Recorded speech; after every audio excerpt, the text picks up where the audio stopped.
I'm about to go on a journey around the north of England to see some of Britain's rare and endangered species.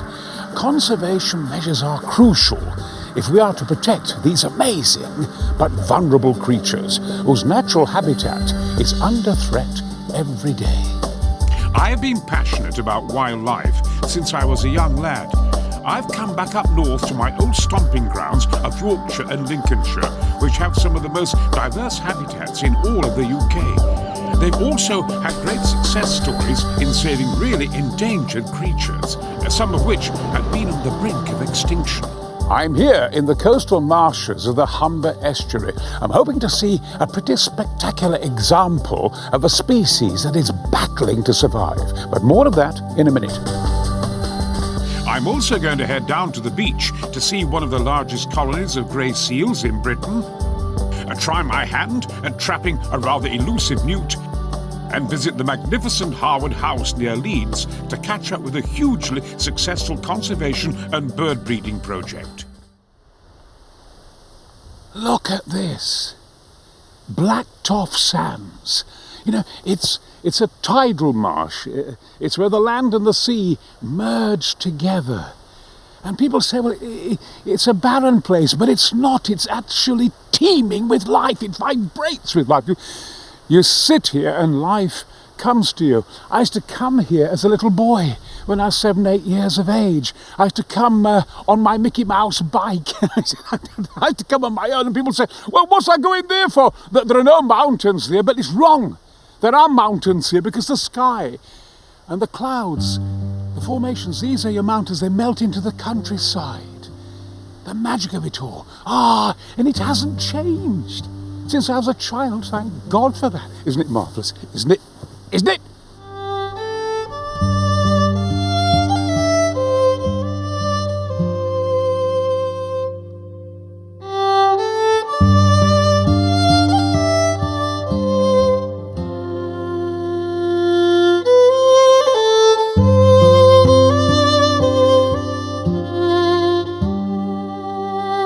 Short, the RSPB warden, is going to tell us about the rare Marsh Harrier, and hopefully we'll be able to spot one. You must love working here. Oh, it's absolutely fantastic, especially on a day like today when the sun's shining and the birds are showing so well. How many people work here then? There's 4 of us all together, and really we kept pretty busy with looking after the birds and all the habitats. And what a habitat! Ideal for waders, like red and green shank, golden plovers, green plovers, as well as herons and swans. But it's the Marsh Harrier I've come to see. Pete, why is this area so special for the Marsh Harrier? Well, what is it about it that's so special? Well, I mean, it's absolutely fantastic wilderness, and the birds are protected, and they actually have got lots of food and lots of nesting habitat, and they can roost safely on a night in the reeds. When did this start, this project? The actual whole reserve was created in the 1940s as a big silt trap, so that the Humber could be kept clear for the shipping. Yeah, because my dad always said, oh, it's a mud flat, but it's changed from that now. Yeah, it vegetated over, and the RSPB took it over and started managing it as a nature reserve. Is it very expensive? Did it take a lot of money to create it? Yeah, I mean, it costs a lot of money, but of course it's all worthwhile for what we achieve. The Marsh Harrier is one of the rarest birds of prey in Britain, and very, very shy. We're not likely to see many while we're crashing around in the marsh, where they hunt for rabbits, small birds and voles. So to try and see one, we make our way to a hide. How rare is a Marsh Harrier? Well, everyone always thinks of birds like golden eagle and peregrine falcon being fantastically rare bird in this country, but the Marsh Harrier is actually rarer than those, with only about 350 females nesting, whereas your golden eagle has about 400 pairs. So in a British context, the Marsh Harrier is a very rare bird of prey. After a few minutes of watching quietly, a pair of Marsh Harriers appear, hunting over the reeds. You can see them just over there. Marvellous. Yeah.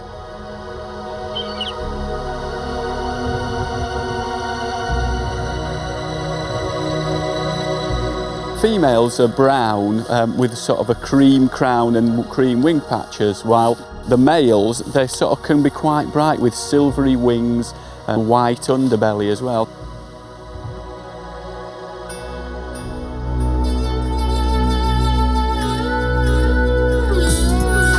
It's got fantastic manoeuvrability for a big bird of prey.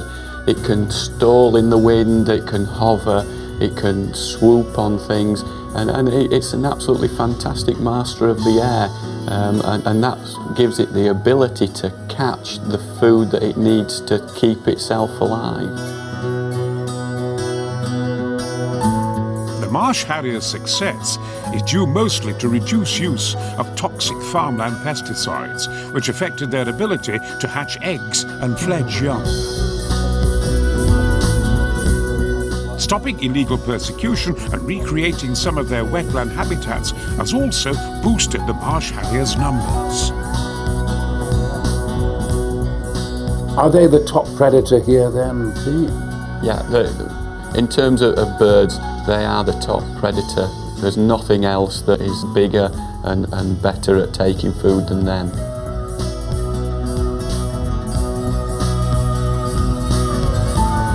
They're very much an ambush predator, especially in the breeding season when they'll fly over coot with chick, and the coot will think, well, there's nothing happening here. And then all of a sudden it'll turn round and bang, it'll take one of the chicks and away.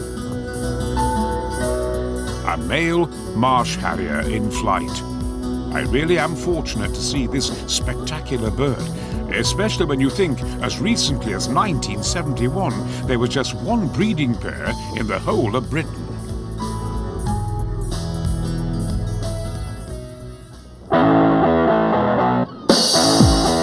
Here I am, I'm in Filey. Filey, when I think of it, I think of the brig, I think of fish and chips, and I think of fishing. But it's also the home of the Filey Dams Nature Reserve. I ask you, a nature reserve. Look over there, there's an estate.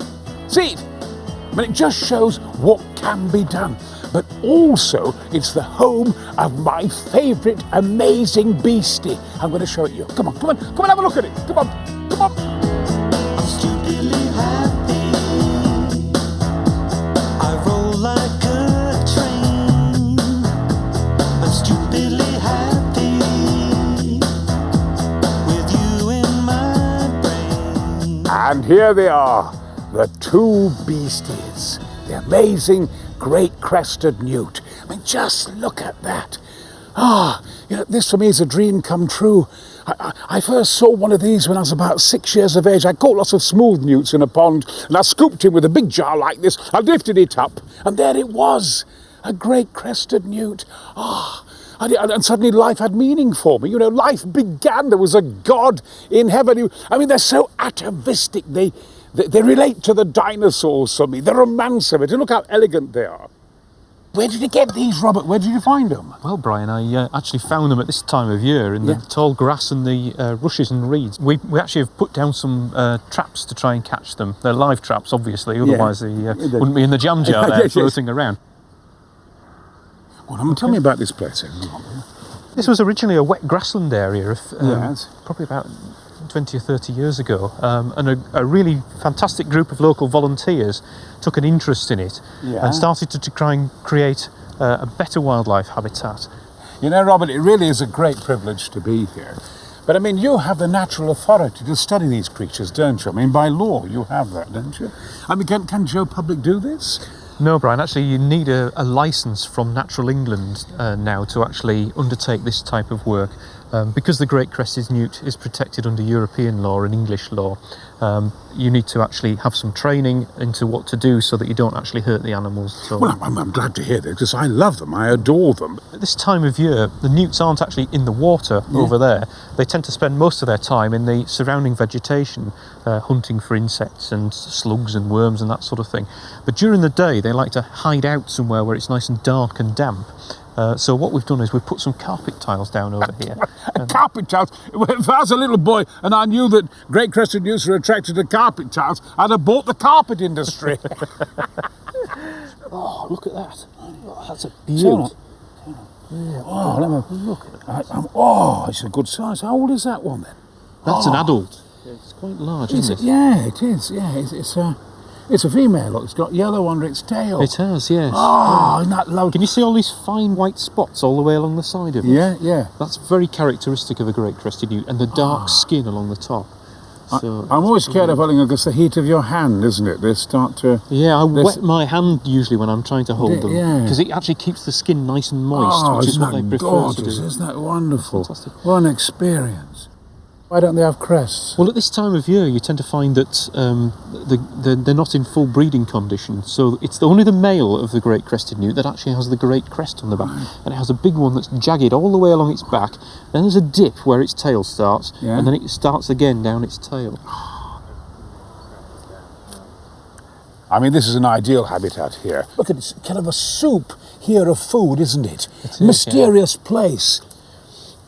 Oh, just have a smell of that. Yeah. That's water mint. It's got a fantastic smell. Yes, it has. The newts actually love water mint, and they like water forget-me-not, this other one here with a blue flower on it, because they like nice soft leaves. And what the female newt does is she lays an individual egg on the leaf, and then with her back leg she folds it in half. That helps to protect it from predation. So that sits underneath the water until the egg hatches out. Magical place, eh? Excellent, yeah. Ideal. Fantastic. This has been a unique occasion, and to celebrate it, we're going to release the newts.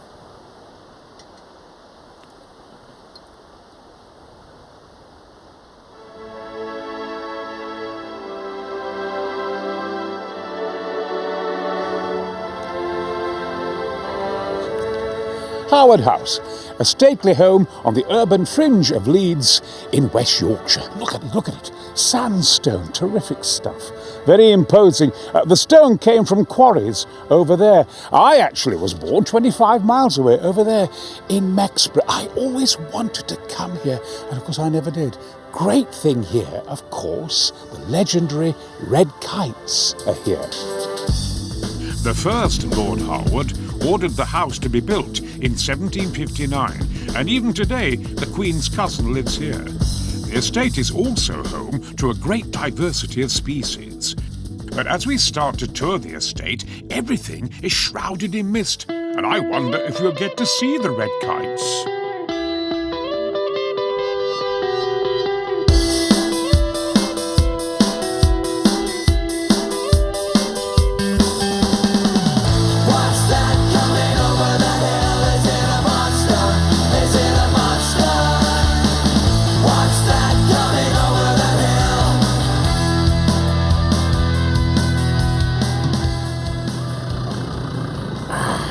That's marvellous. I've been driven by Christopher Usher.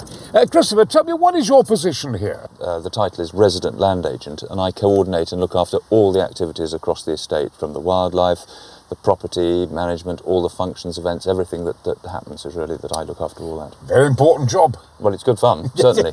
Come on, let's go and have a walk. Very good. Yeah, let's.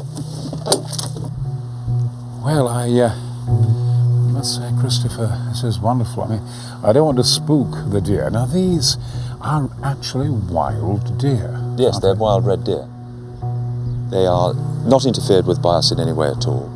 We don't wean calves from mothers. They're left entirely on their own to fend for themselves in a natural habitat, so they're as natural as they possibly can be.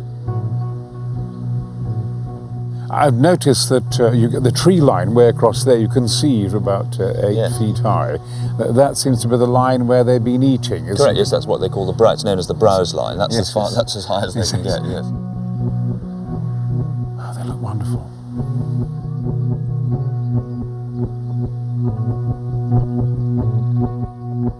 So there we are. Magnificent wild red deer in the heart of Yorkshire, all part of the wonderful conservation going on at Harewood. How big is Harewood? Well, we've got about 4,000 acres of land under management altogether. And tell me about the conservation programme and what your objectives are. Well, our whole mission statement is around conservation, and it's conservation in its widest possible sense, and embracing all the new things going forward with regards to sustainability, energy conservation as well. So we've got wildlife, habitat, buildings, listed buildings, and also, as I mentioned, the sustainability across the whole place, and our mission statement is enshrined within that. The great thing here, of course, red kites. Yes, because the habitat management is right, there's plenty of diverse habitat from grassland to arable to the forestry. The kites love it here, and they've bred very successfully here over the past few years that we've had them here. Christopher Usher has been pointing out a few of the red kite's favourite haunts, but no sign so far. Even these famous birds here at Harewood are totally wild, and they won't let humans get too close. But if anyone can help us see some, it's Doug Simpson, the red kite expert. There is a God in heaven after all. There's one, look! There's one.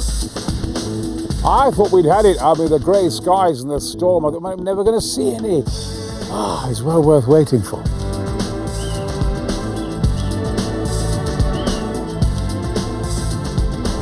I mean, between 150 and 200 years ago, they became extinct in England and Scotland. But they were wiped out by the actions of man. That's got a hooked bill, so we don't like them. And, well, that was it. Kites, in fact, are scavengers. If you think of something with the same habit as a vulture, but much better looking.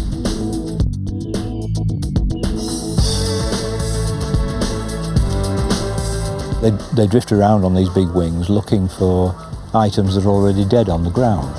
They cleanse the countryside. Yes, they do, yes. Yeah. In centuries gone by, they were commonplace in the streets of London, and they were actually protected. They were given protection, royal protection. They are protected now, aren't they? They're specially protected, yes. Yeah. If an offence is proved against somebody, you're looking at a fine of up to £5,000 for each bird or egg involved.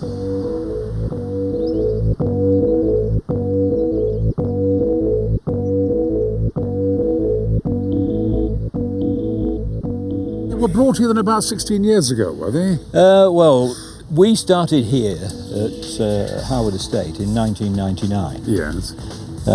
Actually having the Harewood Estate as the base for the release was so important in the first place, because we got security on the estate, the habitat that we've got. I mean, looking around now, perfect for them. Perfect. My personal view is that given that these birds were here 150 to 200 years ago, that they were wiped out by the actions of man, they have a rightful place here. Yes. They would have been here had we not interfered, and it was possible to bring them back.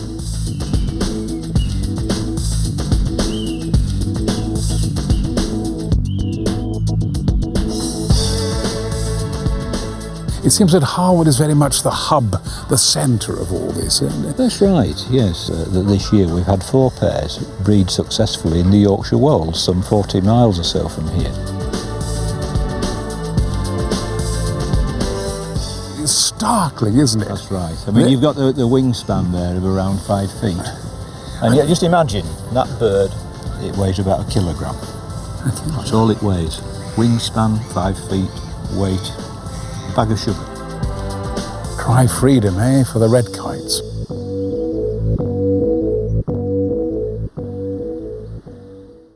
Two 744 AC2 Plonk, Brian Blessed at your command. And I'm in front of this Sea King helicopter. Tell me what you do, lads.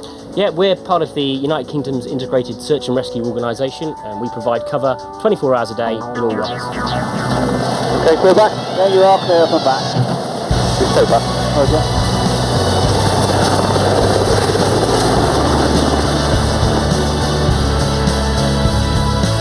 I've actually been rescued myself. I got cut off by the tide. I was going to die, there's no doubt about that. To see these lads appear in their helicopter and lower that harness down to me, I managed to get out of the harness and I was hoisted out of the cave. I was so frightened. One's very grateful to see these wonderful, brave lads.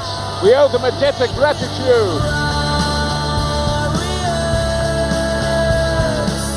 We're 500 feet above the Humber estuary.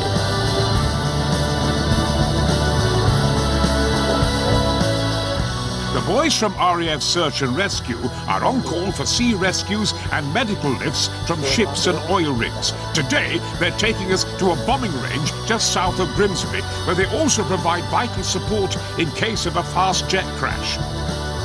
Would you believe it? RAF Donna Nook has been the unlikely saviour of the grey seal. Look, it's literally hundreds of them. Though this seems a big colony, they're actually not very common and are a protected species. They find sanctuary among the dunes despite... I'm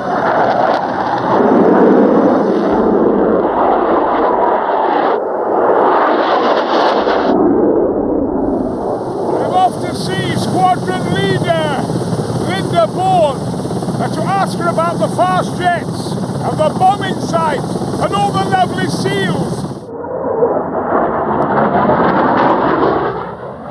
Linda Bourne, Squadron Leader. Peace at last. My ears are still ringing from that helicopter. It's lovely to be here. Now tell me, Linda, what's the history of this site? Why do the seals come here? Well, the site was first designated as an air weapons range in 1926. So the area has been kept free of people for such a long time that the seals have got used to coming up here. Is there any danger of bombing a seal, Linda?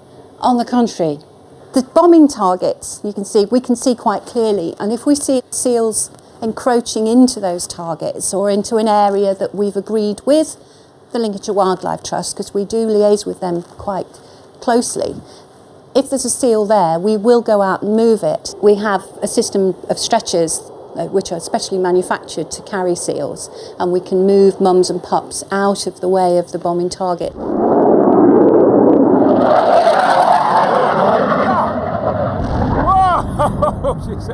Well, that's a hell of a noise, Rob. It is. I mean, human beings would be terrified by that, but the seals, they have moved, they don't seem to mind. Look at them, they're so nonchalant. Bizarrely, they've got used to it because they're here. Look, these guys have been here for several years. They're coming back every year. Yes. They get used to that noise, and disappointing as it may seem to the military, they don't see it as a threat. It is amazing.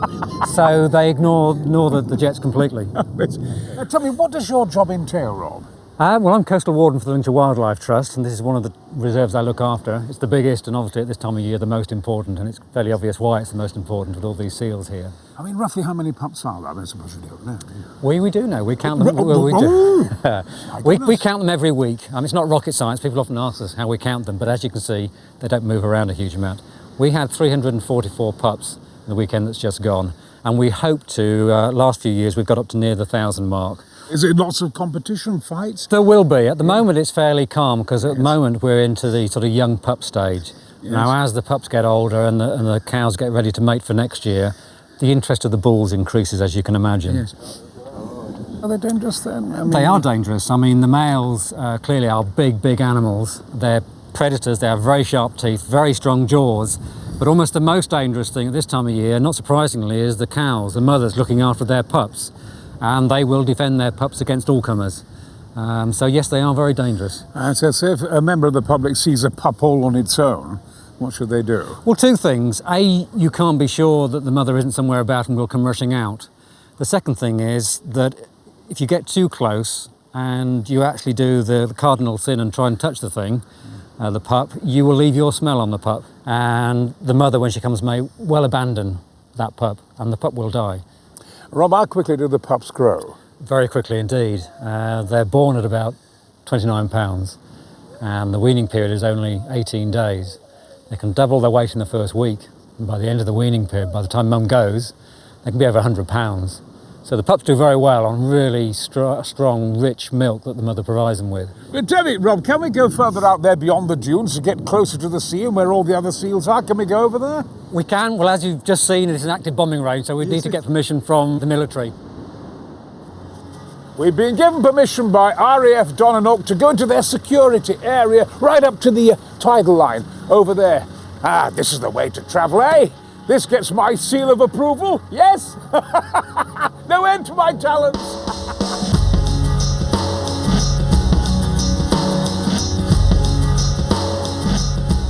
Grey seals eat mainly fish and sand eels.